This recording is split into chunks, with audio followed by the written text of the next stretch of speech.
இங்கும் அங்கும் நகராமல் ஒரே இடத்தில் மையம் கொண்ட புயல். 3 கிலோமீட்டர் வேகத்தில் நகர்ந்த புயல் தற்போது நகராமல் ஒரே இடத்தில் நீடிக்க காரணம் என்ன?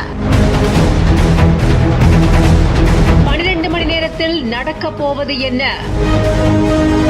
புதுச்சேரியிலிருந்து 410 கிலோமீட்டர் தென்கிழக்கில் ஆழ்ந்த காற்றழுத்த தாழ்வு மண்டலம் மையம் கொண்டுள்ளது. தமிழ்நாட்டில் வடகிழக்கு பருவமழை பரவலா பெஞ்சுகிட்டு இருக்கிற இந்த நேரத்தில் வங்கக்கடல்ல உருவான குறைந்த காற்றழுத்த தாழ்வு பகுதி தாழ்வு மண்டலமா வலுப்பெற்றிருக்கு. இதை தொடர்ந்து தீவிர காற்றழுத்த தாழ்வு மண்டலமாகவும் வலுவடைந்து இலங்கை மற்றும் டெல்டா கடலோர பகுதிகளை ஒட்டி நிலை கொண்டிருக்கிறது தெரிய வந்திருக்கு. தீவிர காற்றழுத்த தாழ்வு மண்டலம் புயலா மாறக்கூடும் அப்படின்னு தெரிவிக்கப்பட்ட நிலையில நகரும் வேகம் குறைந்ததுனால புயலா உருவாவதில் தாமதம் ஏற்பட்டிருக்கு. மழையோட தாக்கம் குறைஞ்சிருக்கு. இந்த சூழல்ல வங்கக்கடல்ல உருவான தீவிர காற்றழுத்த தாழ்வு மண்டலம் கடந்த 6 மணி நேரமா நகராம ஒரே இடத்துல நீடிச்சிருக்கு. 30ஆம் தேதி இந்த புயலானது கரையை கடக்கும் அப்படின்னு வானிலை ஆய்வு மையம் தகவல் தெரிவிச்சிருக்காங்க. இப்ப இருக்க நிலவரப்படி இலங்கையோட திரிகோணமலைக்கு கிழக்கு வடகிழக்குல 100 கிலோமீட்டர் தொலைவிலும், நாகப்பட்டினத்துக்கு தென்கிழக்கே 320 கிலோமீட்டர் தூரத்திலையும், புதுச்சேரி தென்கிழக்கே 410 கிலோமீட்டர் தூரத்திலையும், சென்னை தென்கிழக்கே 490 கிலோமீட்டர் தூரத்திலையும் தீவிர காற்றழுத்த தாழ்வு மண்டலம் நிலை கொண்டிருக்கு. இதை தொடர்ந்து வடக்கு வடமேற்கு திசையில